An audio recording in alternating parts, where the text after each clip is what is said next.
오늘은 창세기 35장 1절에서 8절까지의 말씀을 통해서 신앙의 회복을 이루려면이라는 제목으로 우리 하나님의 말씀 나누도록 하겠습니다. 우리는 하나님의 자녀로서 누구든지 참된 신앙을 소유하기를 원하실 것입니다. 그래서 우리 각자가 자신의 신앙의 목표를 세우고 또 그것을 지켜내기 위해서 또한 많은 노력을 하시고 계실 줄로 믿습니다. 그런데 그러한 결심들이 잘 지켜지고 있는지 우리를 한번 되돌아보시길 바랍니다. 결심한 것을 이러한 저러한 이유들로 미루다 보면 결국 그것이 등한시되고 그러다가 아예 포기하게 될 가능성도 있습니다. 그렇게 되면 우리의 믿음이, 우리의 신앙이 자라나기가 쉽지가 않습니다. 하지만 반대로 내가 세운 그 신앙의 목표들을 최선을 다해 실천하면 우리의 믿음이 끊임없이 성장하게 될 줄로 믿습니다. 그리할 때 하나님께서 기뻐하시는 모습으로 서가게 될 것입니다. 우리 청소년 교회 청소년 이 친구들에게도 1월 달에 이제 서로에게 신앙의 목표를 세우라라고 이렇게 종이를 나눠주고 예수님과 함께 뭐 하기, 올 한 해는 예수님과 함께 뭘 하겠습니다라는 그러한 목표를 세우라라고 했더니 저는 예수님과 함께 올 한 해 예배에 빠지지 않겠습니다. 또 예수님과 함께 매일같이 기도하겠습니다. 예수님과 동행하는 삶을 살겠습니다. 이러한 목표들을 세우고 그러한 목표들을 이야기한 학생들을 바라보면서 잘 지키고 있나 이렇게 봤는데 올 한 해 예배를 절대 빠지지 않겠습니다라고 목표를 세웠던 학생이 그 한 달 동안은 안 빠지고 정말 잘 나오길래 정말 열심히 하려고 노력하는구나. 그런데 오늘 봤더니 오늘 못 나왔어요, 예배에. 그만큼 신앙의 목표를 지키는 것이 참 어렵습니다. 그런데 거기서 한 번 빠지고 두 번 빠지고 그것을 다시 되뇌이고 그것을 지키려고 노력하지 않으면 그대로 흘러가 버리고 한 번이 두 번, 세 번 이렇게 될 수 있다라는 거죠. 그래서 우리의 신앙을 항상 재점검하는 것이 굉장히 중요합니다. 그래서 매일의 삶에서 우리 자신들의 모습을 돌아보면서 나에게 무엇이 부족한지, 하나님과의 관계에서 무엇이 잘못되었는지 우리가 늘 점검을 해야 한다라는 이러한 사실입니다. 그리고 그것을 끊임없이 고치고 보완하기를 힘써야 한다라는 사실이죠. 이처럼 우리에겐 점검이 중요하다라는 겁니다. 그래야지 나중에 이제 큰 일이 터지고 뒤늦게 수습하려고 하면, 소 잃고 외양간 고치려고 하면 더 큰 수고와 더 큰 노력이 필요하기 때문에 우리가 조금 내 목표에서 벗어나려고 했을 때 바로 이렇게 점검해서 수습하는 것들이 굉장히 좋다라는 거죠.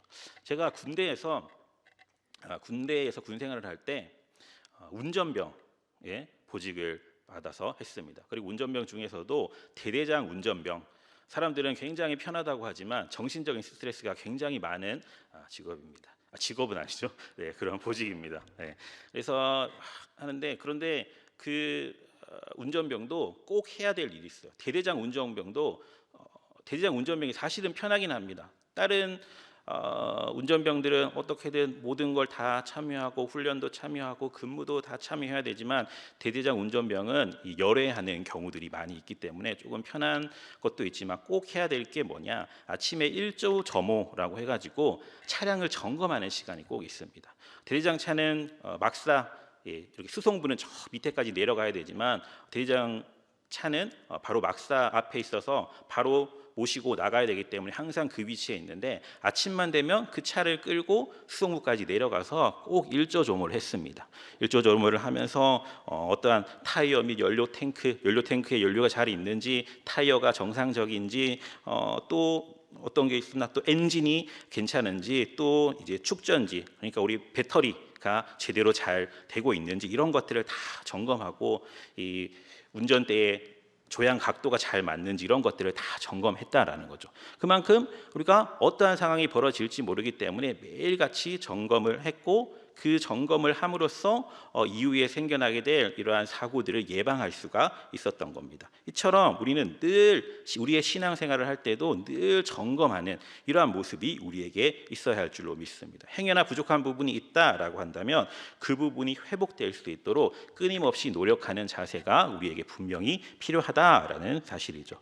그런데 오늘 본문의 말씀에 보니까 이 야곱이 이 공경에 처한 사건을 바라보게 됩니다. 본문을 보시면 하나님만 섬기기로 결단하고 가나안으로 온 이 야곱이 처음부터 큰 시련을 당하게 되는 것을 볼 수가 있습니다. 무슨 일이냐? 오늘 읽으신 이 본문 이전에 이 34장을 보시게 되면 이 야곱의 딸 디나가 이 세겜에게 강간을 당하고 그의 아들들이 이제 그것에 대해 크게 분노해서 잔인하게 복수극을 벌이는 그러한 사건이 나오게 됩니다.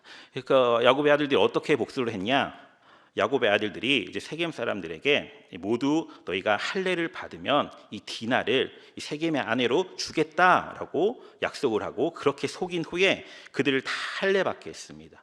그래서 이 할례를 받는다는 게 결국 이 포경 수술이지 않습니까?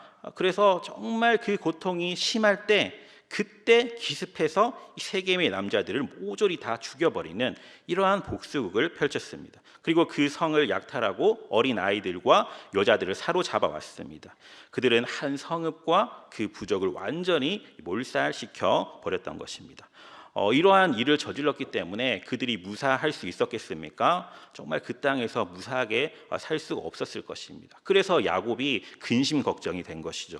그래서 야곱이 정말 두려워하며 염려하며 이렇게 했던 모습이 창세기 34장 30절에 나옵니다. 우리 34장 30절을 함께 보도록 하겠습니다. 시작. 야곱이 시므온과 레위에게 이르되 너희가 내게 화를 끼쳐 나로 하여금 이 땅의 주민 곧 가나안 족속과 브리스 족속에게 악취를 내게 하였도다. 나는 수가 적은즉 그들이 모여 나를 치고 나를 죽이리니 그러면 나와 내 집이 멸망하리라. 아멘. 보니까 이제 아들들이 그렇게 복수를 해서 이제 나는 이제 죽은 목숨이다. 정말 자신이 안위를 걱정하면서 두려워하는 모습이 창세기 34장 30절에 나오게 됩니다. 이제 이러한 상황 가운데 야곱이 살 수 있는 길은 무엇이었을까요? 여러 가지 방법들을 떠올려 보지만 딱히 떠오르지 않았을 것이고 야곱의 생각에 지금 빨리 이곳을 떠나야 되겠다. 이곳을 도망가야 되겠다. 이러한 생각이 분명 들었을 것입니다. 하지만 도망친다라고 할지라도 그 사람들이 그냥 순순히 야곱이 도망가게 그냥 두겠습니까? 설령 그것을 도망쳐 나온다라고 할지라도 야곱은 마땅히 갈 곳이 없던 그러한 상태였습니다. 이제 와서 외삼촌 라반의 집으로 돌아갈 수도 없는 노릇이었고 그렇다고 형 에서에게 갈 수도 없었습니다. 그래서 야곱은 더 큰 공경에 빠지게 된 것이죠. 그런데 이렇게 두려움과 공경에 빠져 있을 그때에 야곱에게 하나님께서 찾아오신 것입니다. 하나님께서는 이 야곱이 항상 어려움과 위기의 상황에 처해 있을 때 늘 찾아와 주셨습니다. 그럴 때마다 늘 찾아와 주셔서 야곱의 삶에 개입해 주셨던 분이 바로 야곱의 하나님이셨습니다. 그리고 그를 도우시고 언제나 문제를 해결해 주셨던 분이 바로 하나님이셨습니다. 야곱은 지금까지 그러한 결정적인 어려움을 여러 번 당했는데 하나님께서는 예외 없이 그 모든 문제들에 개입해 주셔서 은혜롭게 해결해 주셨다라는 거죠. 야곱에게 찾아와 주셔서 그렇게 은혜를 베풀어 주시는 그 하나님은 우리에게도 늘 동일하게 은혜 베풀어 주시는 하나님이신 줄로 믿습니다. 그래서 우리도 우리의 삶을 살아가면서 이러한 문제, 야곱의 문제뿐만 아니라 우리의 삶 가운데 여러 가지 어려움의 문제들 우리 앞을 가로막지 않습니까? 그런데 그러한 문제에 빠져 있을지라도 하나님의 자녀를 하나님께서는 절대 그냥 두시지 않으십니다. 친히 찾아와 주셔서 우리에게 은혜 베풀어 주시고 우리의 문제를 수습해 주시고 하나님께서 계속해서 말씀하신다는 거죠. 그러면 우리는 그 말씀을 잘 듣고 그대로 순종하기만 하면 이 모든 문제를 해결할 수 있다 라는 사실입니다. 왜 그렇습니까? 하나님께서는 우리를 하나님의 자녀로서 우리를 너무나 사랑하시고 얼마나 사랑하셨냐? 자기의 독생자 아들까지 아낌없이 내어 주심으로 우리를 주님의 자녀, 믿음으로 말미암아 주님의 자녀 삼아 주신 그러한 하나님이십니다. 그러므로 우리는 어떠한 어려움을 만난다라고 할지라도 이 하나님을 의지하고 도우시는 그 은혜가 우리에게 임하게 될 줄로 믿습니다. 오늘 본문을 한번 보시게 되면 하나님께서는 큰 공경에 빠져 있는 야곱에게 나타나 뭐라고 말씀하십니까? 본문 35장 1절 말씀을 함께 읽어보도록 하겠습니다. 시작. 하나님이 야곱에게 이르시되 일어나 베델로 올라가서 거기 거주하며 네가 네 형 에서의 낯을 피하여 도망하던 때에 내게 나타났던 하나님께 거기서 제단을 쌓으라 하신지라. 아멘. 이 큰 공경에 빠져 있는 야곱에게 하나님께서 찾아와 주셔서 말씀해 주십니다. 어떠한 말씀입니까? 베델로 올라가라라고 말씀하고 계시는 것을 볼 수 있습니다. 이처럼 우리가 어떠한 경우에 어떠한 상황에 놓여 있다라고 할지라도 하나님의 음성만 들려오기만 한다면 우리에게 희망이 있고 우리가 살아갈 수 있음을 믿으시길 주님의 이름으로 축복합니다. 그래서 우리에게 어떠한 문제와 어떠한 어려움이 있어도 하나님과의 교제만 잘 이루어지고 있다라고 한다면 우리는 얼마든지 하나님의 도우심을 받을 수가 있다라는 사실입니다. 그 교제의 방법이 무엇입니까? 우리 잘 아시지 않습니까? 바로 우리가 늘 기도하며 말씀을 묵상하는 그러한 생활이 우리에게 있을 때 우리는 늘 주님과 교제하고 주님과 늘 대화하며 어떠한 어려운 상황에 처해 있다라고 할지라도 주님께서 말씀해 주실 줄로 믿습니다. 그렇게 말씀해 주시면 우리는 반드시 주님의 은혜로 말미암아 모든 문제를 해결함 받을 줄로 믿습니다. 그런데 하나님께서 그러면 말씀해 주셨는데 어떠한 말씀하셨다고요? 베델로 올라가라라고 말씀하셨습니다. 그러면 왜 야곱에게 베델로 올라가라라고 하셨을까요? 그것은 하나님께서 야곱에게 특별히 나타나셨던 곳입니다. 아버지를 속이고 그다음에 형의 축복을 가로챈 야곱이 형의 복수를 두려워하면서 도망가다가 홀로 쓰러져서 잠들었던 곳이 바로 이 베델이었습니다. 그때 하나님께서 야곱에게 나타나셔서 말씀하셨습니다. 창세기 28장 13절에서 15절 말씀을 함께 읽겠습니다. 또 본즉 여호와께서 그 위에 서서 이르시되 나는 여호와니 너의 조부 아브라함의 하나님이요 이삭의 하나님이라. 내가 누워 있는 땅을 내가 너와 내 자손에게 주리니 내 자손이 땅의 티끌같이 되어 내가 서쪽과 동쪽과 북쪽과 남쪽으로 퍼져 나갈지며 땅의 모든 족속이 너와 내 자손으로 말미암아 복을 받으리라. 내가 너와 함께 있어 내가 어디로 가든지 너를 지키며 너를 이끌어 이 땅으로 돌아오게 할지라. 내가 내게 허락한 것을 다 이루기까지 너를 떠나지 아니하리라 하신지라. 아멘. 그날 밤에 이 야곱은 정말 생전 처음으로 하나님을 직접 만나는 그러한 체험을 했습니다. 그것은 야곱의 생애에 있어서 정말 결정적인 사건이었습니다. 그저 막연히 하나님을 믿는 것과 이렇게 하나님을 직접적으로 만나는 그러한 체험을 하는 것은 큰 차이가 있습니다. 그래서 우리가 사실 신앙생활을 하면서 또 우리 청소년들 수련회할 때 하나님 만나길 원합니다. 주님 만나주세요. 주님을 체험하길 원합니다. 그러니까 그러한 체험적인 신앙이 있을 때 우리의 믿음을 더욱더 굳건히 세워 나아가기에 도움이 됩니다. 그런데 이 야곱이 그렇게 하나님을 만났다라는 거죠. 그래서 우리도 정말 하나님을 직접적으로 인격적으로 정말 하나님과 나와의 이런 직접적인 관계가 체험되는 저와 여러분들 다 되시길 주님의 이름으로 축복합니다. 하나님께서는 야곱에게 그렇게 나타나셨고 그가 하나님을 직접 만났던 바로 그 베델 그러한 특별한 곳으로 이제 올라가라라고 말씀을 하고 계신 것이죠. 야곱이 처음으로 이 하나님을 만났던 그때를 우리가 조금 더 돌이켜 생각해 보면 야곱이 사실 의지할 곳 없어서 이제 도망 다니다가 이 광야에 잠이 들었다라고 했습니다.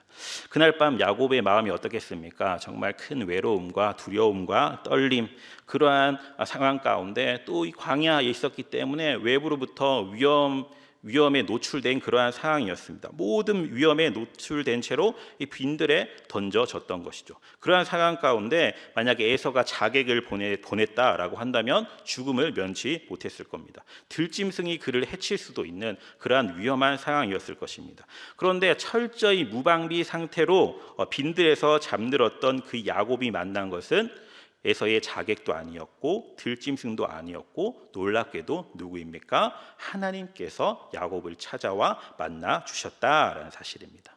야곱에게 나타나신 하나님께서 아브라함과 이삭에게 주셨던 축복을 야곱에게도 주시고 그리고 또 아까 읽으신 말씀대로 야곱이 어디로 가든지 다 지켜주시겠다. 그를 다시 가나안 땅으로 돌아오게 하시겠다라고 말씀을 하신 것을 보셨습니다. 그때 하나님을 만나고 야곱이 이제 새 사람이 되었던 것입니다. 야곱은 다시 용기를 얻고 소망을 갖게 되었던 것입니다. 이처럼 20년 전에 그 베델에서 하나님을 만났던 이 야곱이 너무나도 놀라고 그 상황을 기쁘고 감사했습니다. 그래서 그때 하나님께 어떻게 이야기했냐, 이렇게 서원하는 모습이 창세기 28장 20절에서 22절에 나타납니다. 하나님의 그 은혜에 감사하며 이 서원했던 야곱의 모습을 우리 함께 또 보도록 하겠습니다. 28장 20절에서 22절 함께 읽겠습니다. 시작. 야곱이 서원하여 이르되 하나님이 나와 함께 계셔서 내가 가는 이 길에서 나를 지키시고 먹을 떡과 입을 옷을 주시어 내가 평안히 아버지 집으로 돌아가게 하시오면 아버지께서 나의 하나님이 되실 것이요 내가 기둥으로 세운 이 돌이 하나님의 집이 될 것이요 하나님께서 내게 주신 모든 것에서 10분의 1을 내가 반드시 하나님께 드리겠나이다 하였더라. 아멘. 이렇게 서원했던 야곱의 모습을 우리가 28장에서 볼 수가 있습니다. 그런데 그 이후에 야곱은 하나님께 드렸던 그 서원을 망각하고 자기 뜻대로 자기 마음대로 살았습니다.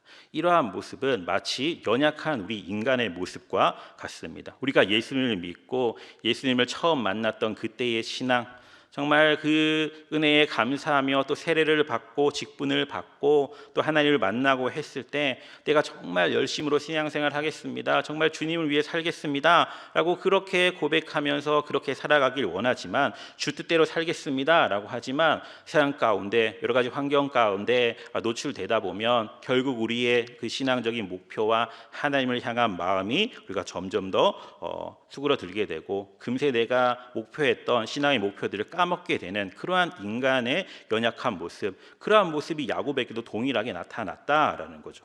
그러나 하란에서 야곱은 돈 버는 재미에 푹 빠져서 정말 20년을 살았습니다. 그러다가 이제 하나님의 명령을 따라서 가나안으로 왔는데, 그런데 야곱은 그가 하나님을 만나고 서원했던 이 베델로 가지 않고 세겜에 눌러 살다가 결국 오늘과 같은 이 어려움을, 공경을 당하게 되었다라는 거죠.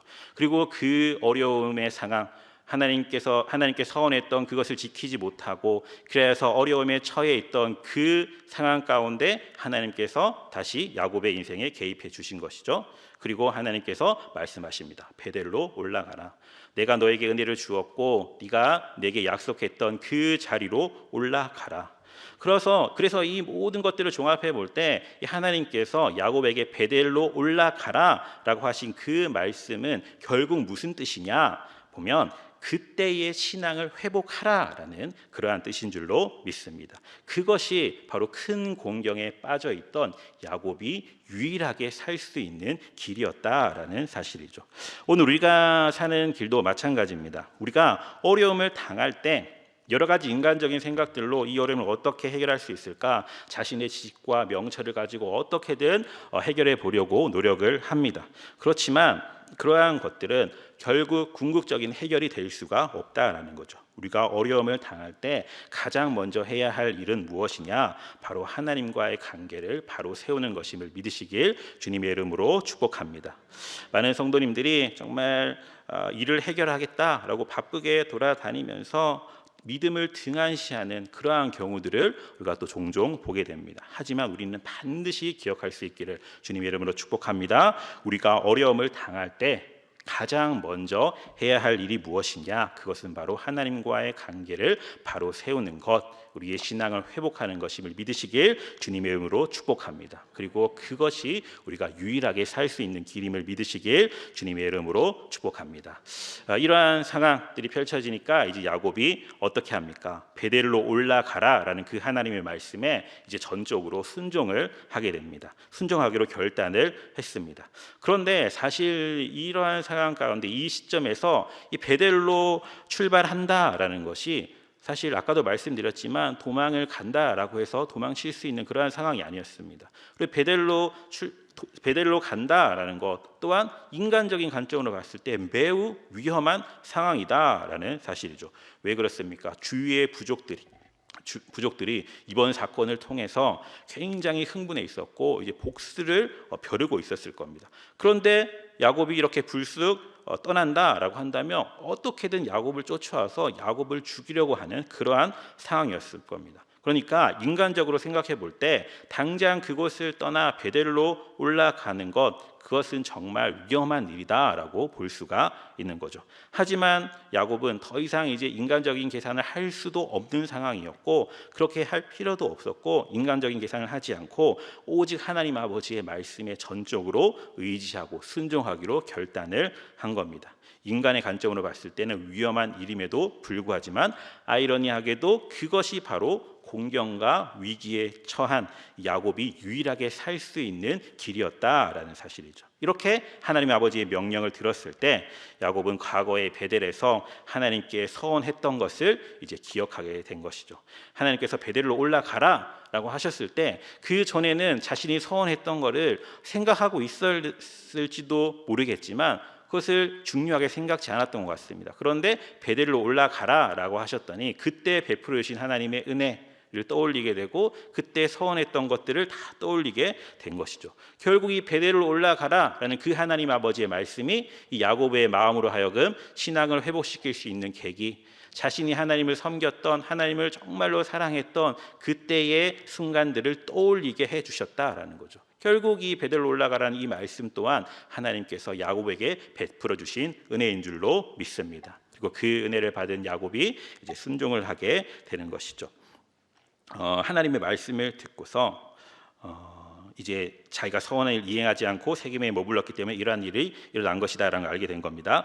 그런데 오늘 이 자리에 참여한 우리 성도님들께서도 하나님께 서원하신 것들이 있으신지 한번 다시금 생각해 보시길 바랍니다. 서원했던 것을 성실하게 이행하고 있는지 우리 한번 생각해 보시길 바랍니다. 많은 성도님들이 하나님께 서원한 후에 형편이 나아지면 또 시간이 지나면 그것을 까먹어 버리는 경우가 있습니다.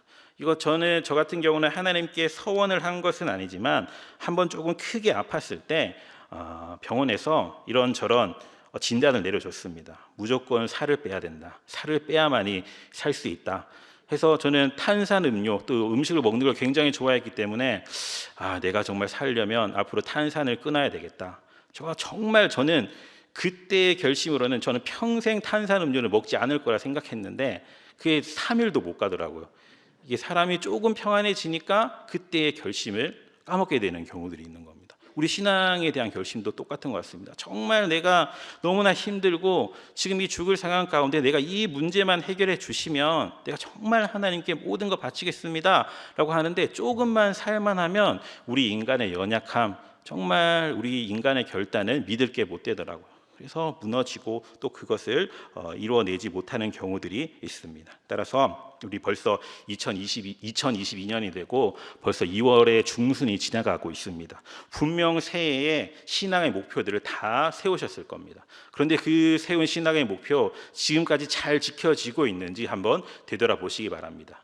저 같은 경우는 5개 세웠다면 벌써 지금 3개는 못하고 있는 것 같습니다. 그래서 말씀을 준비하면서 다시 또 내가 이렇게 해야지. 우리가 완벽하게 그 모든 것을 행해낼 수 있으면, 내가 결단한 것을 이루어낼 수 있으면 정말 우리가 뭐가 부족하겠습니까? 그런데 우리 인간은 연약하기 때문에 어쩔 수 없는 존재입니다. 그러나 매일의 삶에서 나의 부족함을 깨닫고 신앙을 점검하고 주님과의 교제를 통하여서 그 하나님이 원하시는 길로 올바른 방향성을 가지고 그곳으로 가려고 하는 그 노력을 보시고 하나님께서는 우리를 반드시 기뻐하시고 우리를 도와주시사 정말 주님 주시는 모든 복을 누리는 그러한 존재로 세워주실 줄로 믿습니다. 따라서 우리 성도님들 중에도 행여나 벌써 내가 세운 그 목표들, 그런 것들이 소홀히 하고 계신 분들이 계시다면 오늘을 기점으로 다시금 열심으로 노력하시며 하나님의 기쁨 되시길 주님의 이름으로 축복합니다. 이렇게 우리는 잘 잊고 산다 그랬어요.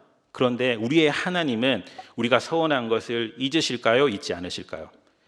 우리의 하나님은 절대 잊지 않으십니다. 따라서 이 함부로 서원을 하고 지키지 않는 것은 어찌 보면 하나님을 무시하는 행위와 같다라는 겁니다. 내가 이렇게 했지만 하나님 기억 못 하시겠지라는 행위와 같다라는 거죠. 그런데 우리 하나님은 절대 그러신 분이 아니시죠. 우리가 서원했다면 그것을 반드시 기억하시고 그것을 세워 나아가기를, 지켜 나아가기를 원하시는 분이 우리의 하나님이십니다. 야곱에게도 동일하게 나타나신 거죠. 그 서원을 지키지 못하고 있으니까 이 고난의 순간 가운데 친히 찾아와 주셔서 베델로 올라가라, 그 말씀을 통해서 자신이 소원했던 것을 깨닫게 해주신 그러한 하나님이십니다. 우리가 사실 사람들과 한 약속도 우리가 열심히 지키려고 노력하지 않습니까? 또한 어떤 분들은 정말 약속을 어기는 것을 너무나도 싫어하는 분들이 계십니다. 극혐이라 그러죠. 정말 약속을 어기는 것을 정말로 혐오하는 그런 분들도 계시는데, 정말 사람과 한 약속은 그렇게 지키고자 노력하는데 우리가 하나님과 맺은 그 약속을 우리가 놓쳐서야 되겠습니까? 그것을 정말 지켜내려는 노력이 우리에게 있어야 될 줄로 믿습니다. 때로는 그것 때문에 우리의 길이 막히고 공고해지고 고통의 순간 가운데 놓여지게 된다라는 사실 또한 우리가 분명히 깨달을 수 있기를 주님의 이름으로 축복합니다. 그래서 하나님께 서원한 것을 성실하게 지켜내시는 저와 여러분들 다 되시길, 거기에 하나님의 큰 은혜와 복이 임하게 될 줄로 믿습니다. 자, 그러면 이제 야곱이 하나님의 명령에 순종하여서 베델로 올라가기로 결심했습니다. 그런데 그렇게 올라가기로 결심을 하고 그 다음에 했던 일이 뭐냐? 그는 먼저 가족들을 정결하게 했습니다. 우리 창세기 35장 2절에서 3절 말씀을 함께 읽어보도록 하겠습니다. 시작. 야곱이 이에 자기 집안 사람과 자기와 함께한 모든 자에게 이르되 너희 중에 있는 이방 신상을 버리고 자신을 정결하게 하고 너희들의 의복을 바꾸어 입으라. 우리가 일어나 베델로 올라가자. 나의 환난 날에 내게 응답하시며 내가 가는 길에서 나와 함께 하신 하나님께 내가 거기서 제단을 쌓으려 하노라 하매. 아멘. 야곱은 베델로 올라가기 전에 이 가족들을 정결하게 해야 했습니다. 야곱은 하나님 앞에 바로 서기로 결단하고 여기까지 왔는데 그는 자신의 자아, 고집, 교만을 다 하나님 아버지 앞에 내려놓았는데 그러나 자신의 가족들은 그러지 않았다라는 거죠. 최근에 일어난 사건들을 통해서 야곱은 이 사실을 더욱더 뼈저리게 느꼈을 것입니다. 야곱의 가족들이 어떠한 상태였습니까? 야곱의 아들들은 정말 이 육적인 잔인한 그 성품을 유감없이 나타낸 그러한 상황이었고, 야곱의 딸 디나도 거룩하고 구별된 생활보다는 이 가난의 죄악된 풍습에 더 끌려 살아갔던 그러한 상황이었습니다. 더욱 심각한 것은 가족들 가운데 우상 숭배가 은밀하게 행해지고 있었다라는 거죠. 라헬은 아버지의 드라빔을 훔쳐왔고 또 다른 가족들도 우상을 소유하고 있었습니다.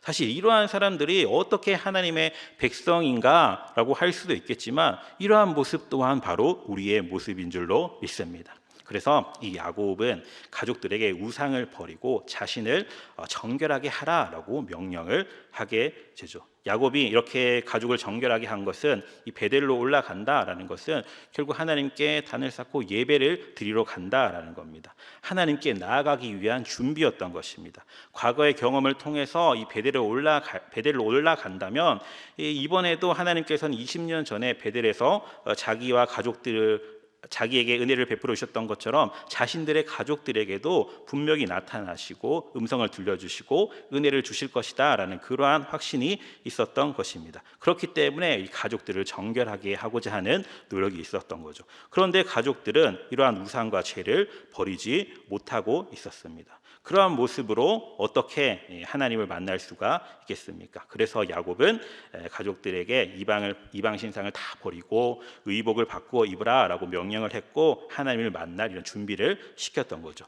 이렇게 야곱이 가족들에게 이방 신상을 다 버리고 정결하게 하라 했고 또 의복을 바꾸어 입으라 라고 명령을 했더니 가족들이 즉시 야곱의 명령에 순종했습니다. 35장 4절 말씀에 보면 그렇게 순종하는 모습이 잘 드러나는데, 그런데 사실 오늘 본문 이전에 34장에 야곱이 그러한 아들들이 그러한 악행을 저질렀을 때 야곱이 분명 책망을 했습니다. 그때는 이 야곱의 아들들이 어떠한 모습을 보였냐? 자신들의 잘못을 조금도 인정하지 않았습니다.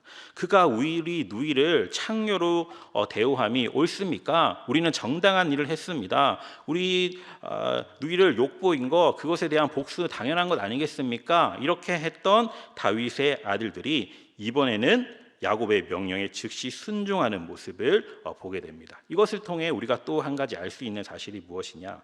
만일 야곱이 평화로운 때에 그러한 명령을 내렸다, 모든 우상들을 다 버리고 이렇게 따르라라고 했을 때 그 가족들이 따랐을까요? 절대 그러지 않았을 겁니다. 이 가족들이 이 야곱의 말에 순종할 수 있었던 이유가 무엇일까요? 지금 이 상황이 너무나 어려운 상황, 위기의 상황이었기 때문입니다. 만약 그렇지 않았다면 그렇게 얘기했을 때 네, 그렇게 할게요 하면서도 몰래 귀중품들을 숨기고 우상들을 숨기고 그러한 일들이 있었을 겁니다. 그러나 이러한 위급 상황이, 정말 위기의 상황이 그들로 하여금 야곱의 명령을 철저하게 따르게 만들었다라는 거죠. 여기서 또 우리가 깨닫게 되는 영적 메시지가 무엇입니까? 위기는 곧 기회다라는 사실입니다. 지금 혹시 이 자리 가운데 어려움을 당하는 고난의 순간 가운데 서 계시는 성도님들 계십니까? 바로 지금이 하나님 아버지 앞에 나아가 바로 서는 가장 좋은 기회임을 기억하시길 주님의 이름으로 축복합니다.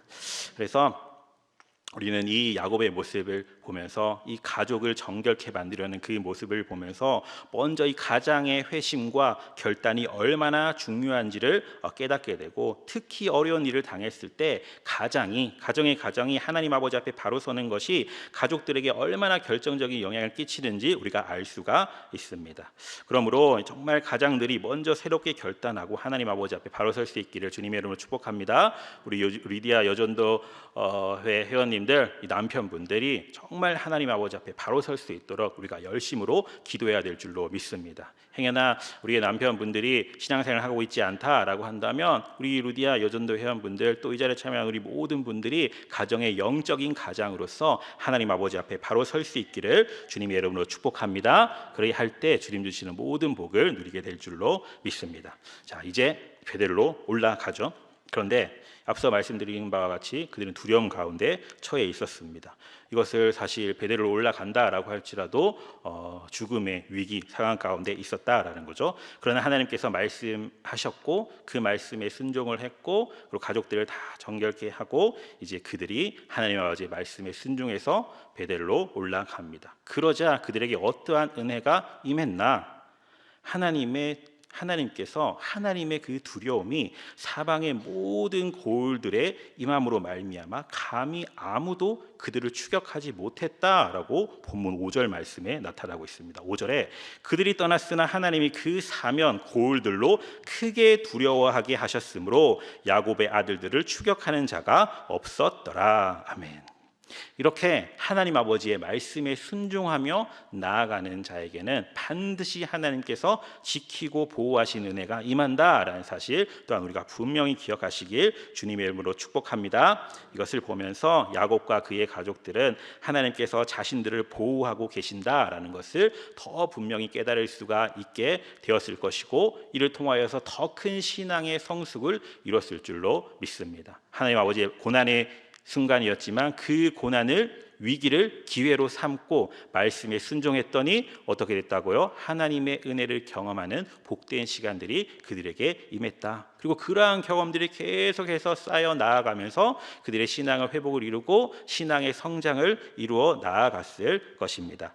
여러분, 우리도 우리의 모습을 바로 보시길 바랍니다. 우리가 정말 하나님 아버지 앞에 바로 서 있는지 우리를 점검해 보시길 바랍니다. 나뿐만 아니라 우리의 가족이 정말 믿음으로 바로 세워져 있는지 신앙의 점검을 해 보시길 바랍니다. 우리가 정말 하나님께 서원했던 것들 변함없이 지켜 나아가고 있는지 우리의 신앙을 점검해 보시길 바랍니다. 그리고 죄와 우상 여전히 버리고 있지 않는 그러한 모습이 우리에게 있다면 철저히 회개하며 나아가야 될 줄로 믿습니다. 우리가 정말 하나님 아버지 앞에 베델로 올라갔던 그 야곱과 그의 가족들처럼 우리가 예배의 자리로 나아올 때 행여나 우리 마음 가운데 또 우리가 행한 일들 가운데 주님이 기뻐하시지 못하는 그러한 행동들이 있다면 우리의 마음을 정결케 해달라고, 그래서 우리가 예배 드릴 때도 항상 회개의 기도를 드리고 하나님 아버지 앞에 예배 올려 드리는 것 아니겠습니까? 형제한테 자녀들한테 지은 잘못이 있다라고 한다면 반드시 그걸 해결하고 용서를 구하고 예배의 자리로 나오라라고 말씀하셨습니다. 그렇기 때문에 우리는 항상 이 예배의 자리로 나올 때 우리의 마음을 정결하게 하는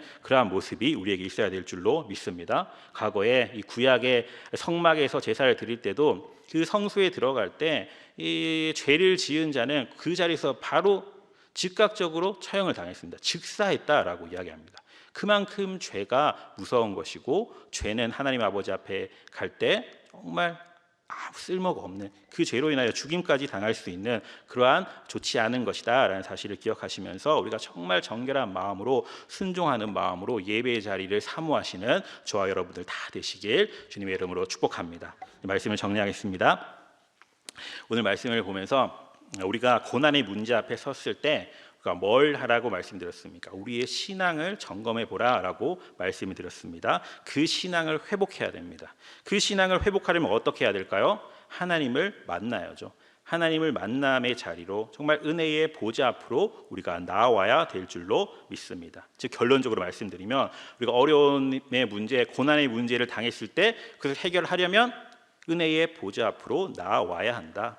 주님을 만나는 자리로 나와야 한다라는 거죠. 그런데 그 만남의 자리로 나올 때 우리는 어떻게 해야 됩니까? 예배의 자리로 나올 때 우리는 우리를 정결케 해야 된다. 우리의 마음을 정결케 하고 우리의 행실을 정결케 해야 된다. 우리의 우상과 죄를 다 버려야 된다. 회개해야 된다. 단지 눈물만 흘리며 가슴 아파하는 데서 그칠 것이 아니라 내 행동을 바꾸고 내 생활을 바꾸는 철저한 회개가 우리에게 있어야 한다. 그것이 바로 우리가 살 길이다라는 이 사실을 반드시 기억하시길 주님으로 축복합니다. 그렇게 주님 앞에 나오기만 한다면 모든 문제를 해결해 주시는 모든 문제의 해결자 되시는 우리의 하나님께서 우리의 모든 문제를 해결해 주시고 놀라운 복을 신앙의 회복의 은혜를 우리에게 부어 주실 줄로 믿습니다. 그러한 은혜를 경험하기를 원하신다면 이와 같은 삶을 살아내시길 주님의 이름으로 축복합니다. 이와 같은 삶을 살아내므로 주님 주시는 모든 복을 누리고 신앙의 회복을 이루시는 저와 여러분, 특별히 우리 루디아 여전도의 회원님들 되시길 주님의 이름으로 축복합니다.